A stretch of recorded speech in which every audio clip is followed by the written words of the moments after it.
امام علی علیہ السلام کے حرم کے بالکل بیک سائڈ پر ایک صحن بنایا گیا جس کا نام ہے صحن فاطمیہ۔ جب مولا علی علیہ السلام کے روضے کو توسیع دینے کا فیصلہ کیا گیا، یعنی مولا علی علیہ السلام کے روضے کو بڑا کرنے کا فیصلہ کیا گیا، تو ساتھ یہ صحن بھی بنایا گیا۔ یہ صحن اتنا خوبصورت ہے اور اتنا بڑا یہ صحن ہے، اس کے 3 حصے ہیں۔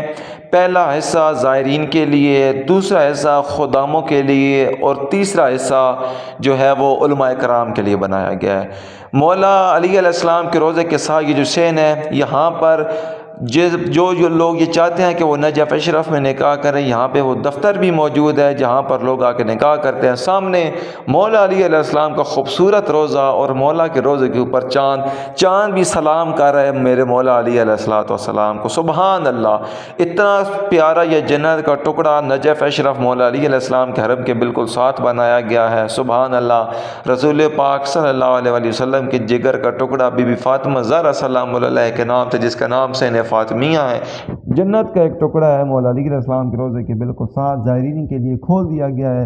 آپ جب بھی آئیں تو یہاں پر آ کے زیارت لازمی کریں۔ یہاں ایک دن کا مضیف بھی ملتا ہے، ایک دن کا کھانا، صبح مہمان ہوتے ہیں، یہاں پر آپ کو کھانا بھی ملتا ہے، اور ماشاءاللہ سے بہت ہی خوبصورت صحن بنایا گیا ہے۔ اللہ پاک سب کو زیارت نصیب